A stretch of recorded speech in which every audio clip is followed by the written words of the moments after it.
আমরা মূলত আজকে আমাদের নিবন্ধন সার্টিফিকেট যেটা নির্বাচন কমিশন কর্তৃক রাজনৈতিক দলকে নিবন্ধিত দলকে দেওয়া হয় সেটি আমরা গ্রহণ করেছি। জাতীয় নাগরিক পার্টি একটি নিবন্ধিত দল হিসেবে এখন থেকে কাজ করছে। আমরা এই নিবন্ধন সার্টিফিকেট সেটা আমরা আজকে গ্রহণ করেছি নির্বাচন কমিশন কর্তৃক।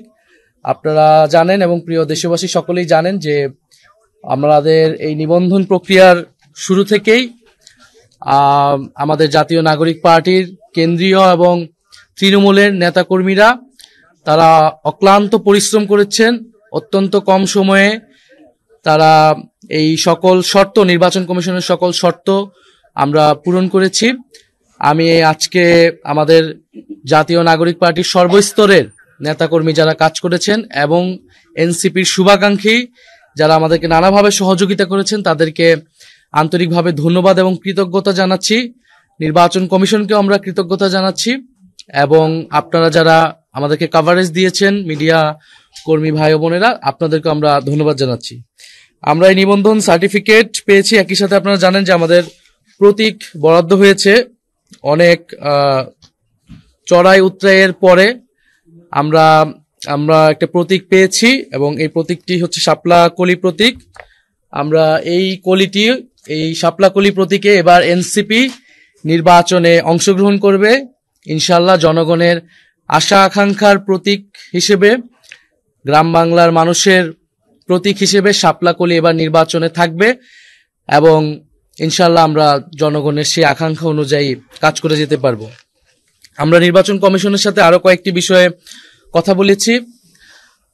বিশেষত এই নির্বাচন কমিশন সংস্কার প্রস্তাবনা অনুযায়ী আপনারা জানেন যে আরপিওতে পরিবর্তন এনেছে যে প্রত্যেকটা দল তাদের স্ব প্রতীকে নির্বাচনে অংশগ্রহণ করতে হবে এবং আমরা এনসিপির পক্ষ থেকে এই সংস্কার প্রস্তাবনাকে সাধুবাদ জানিয়েছি এবং আমরা মনে করেছি যে বাংলাদেশে বহুদলীয় গণতন্ত্রের চর্চার জন্য এই নিয়মটি প্রয়োজন।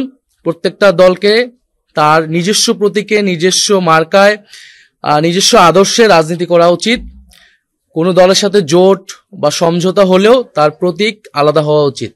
কিন্তু আমরা দেখে আসছি যে সরকারকে এবং নির্বাচন কমিশনকে এবং বিভিন্ন প্রতিষ্ঠানকে চাপ প্রয়োগ করা হয়েছে একটি দলের পক্ষ থেকে যাতে এই আইনটি, এই সংস্কার প্রস্তাবনাটি বাতিল করা হয় এবং যাতে জোটের সঙ্গীরা, অন্য দলের সঙ্গীরা এক মার্কায় নির্বাচন করতে পারে। আমরা এটার বিরোধিতা জানিয়েছি, এখনো জানাচ্ছি এবং আমরা গতকাল দেখেছি যে আদালতে এটা একটা রিটও হয়েছে একটা সেই দলের জোট সঙ্গে আরেকটি দলের পক্ষ থেকে।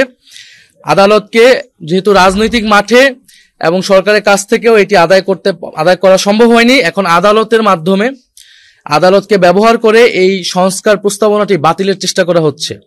আমরা নির্বাচন কমিশনকে বলেছি, প্রধান নির্বাচন কমিশনারকে বলেছি যাতে এই বিষয়ে নির্বাচন কমিশনের পক্ষ থেকেও স্ট্রং মেসেজ দেওয়া হয় এবং আইনগতভাবে যাতে তারা এই বিষয়টা ফাইট করে এবং সংস্কারের পক্ষে যাতে থাকে এবং জাতীয় নাগরিক পার্টির পক্ষ থেকে আমরা আইনগতভাবে এই বিষয়ে, এই সংস্কারের পক্ষে কাজ করে যাব। দ্বিতীয় আরেকটি বিষয় হচ্ছে যে আমরা বলেছি যে হলফনামায় যে প্রার্থীরা যেই তথ্য নির্বাচন কমিশনকে দিয়ে থাকবে সেই তথ্য যাতে নির্বাচন কমিশন যাচাই বাছাই করে এবং সেই তথ্যে যদি ভুল থাকে নির্বাচন কমিশনের পক্ষ থেকে যাতে ব্যবস্থা নেওয়া হয়।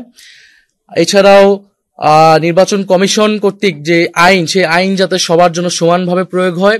বিশেষত অর্থ ব্যয়ের বিষয়টা আপনারা জানেন, নির্বাচনের সময় বাংলাদেশের নির্বাচন সংস্কৃতিতে কালো টাকার ছড়াছড়ি থাকে এবং যেই অর্থ নির্ধারিত থাকে তার থেকেও অনেক বেশি অর্থ তারা ব্যয় করে। সেই বিষয়ে যাতে নির্বাচন কমিশন কঠোর অবস্থান গ্রহণ করে এবং আইন ভঙ্গকারীদের যাতে ব্যবস্থা নেয়। আমরা চাই এবারের নির্বাচন একটি সুষ্ঠু নিরপেক্ষ নির্বাচন হবে এবং যেখানে প্রার্থীরা তারাও স্বচ্ছতার সহিত নির্বাচনে অংশগ্রহণ করবেন, এই বিষয়ে যাতে নির্বাচন কমিশন ব্যবস্থা নেয়। আরেকটি যেটা কমন বিষয়, সব দলই বলে, আমরাও বলেছি যাতে লেভেল প্লেইং ফিল্ড, সেই লেভেল প্লেইং ফিল্ড নিয়ে উদ্বেগ রয়েছে, আমাদেরও উদ্বেগ রয়েছে। এখন যেই ডিসি, এসপি তাদের বদলি হচ্ছে সেই বিষয়ে যাতে নির্বাচন কমিশন খেয়াল রাখে, সেখানে রাজনৈতিক প্রভাব আছে বলে আমরা মনে করছি। এ বিষয়ে নির্বাচন কমিশন যাতে ব্যবস্থা গ্রহণ করে এবং এখানে যাতে নিরপেক্ষ লোকরাই নিযুক্ত হয়, কারণ আমরা যদি রাজনৈতিক প্রভাব এই বদলিগুলোর ক্ষেত্রে নিয়োগের ক্ষেত্রে থাকে তাহলে নির্বাচনে কিন্তু এটা প্রভাব বিস্তার করবে। এই বিষয়গুলো নিয়ে আমাদের এবং গণভোটের বিষয়ে আমাদের যে আলোচনা হয়েছে যে গণভোটের যে একটি প্রশ্ন এবং তার যে 4টি ভাগ এবং তার পক্ষে হ্যাঁ বা না ভোট এবং নির্বাচন কমিশন কর্তৃক কিছু অনুশীলন ভিত্তিক যে ভোটগুলো হচ্ছে সেক্ষেত্রে তারা বলেছেন যে এটাতে সময় বেশি লাগছে বা কম লাগছে, তারা পরীক্ষা নিরীক্ষা করছেন।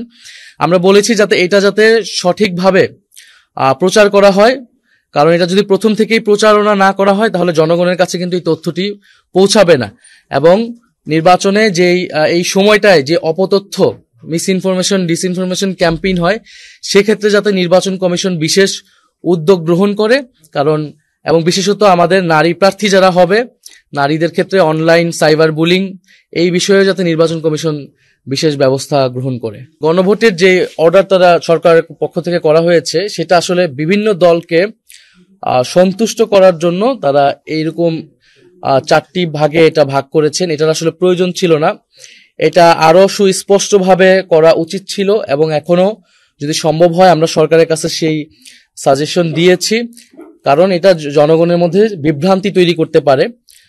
ফলে এবং এই মক ভোটে কিন্তু 7-8 মিনিট করে লেগে যাচ্ছে তারা বলতেছে। ফলে এটি যদি ব্যাপকভাবে যদি এই আদেশের ভিত্তিতেই গণভোট হয় তাহলে এটি ব্যাপকভাবে এটা প্রচার করার প্রয়োজন সরকারি সংস্থাগুলো থেকে এবং রাজনৈতিক দলগুলোর পক্ষ থেকেও। এই প্রশ্নগুলো আগের থেকেই প্রচার করা এবং এটার স্পষ্টতা জনগণের সামনে তুলে ধরা, তাহলে আমরা এই নির্বাচনে জনগণ এটা সচেতনভাবে এই ভোট পক্ষে বা বিপক্ষে দিতে পারবে।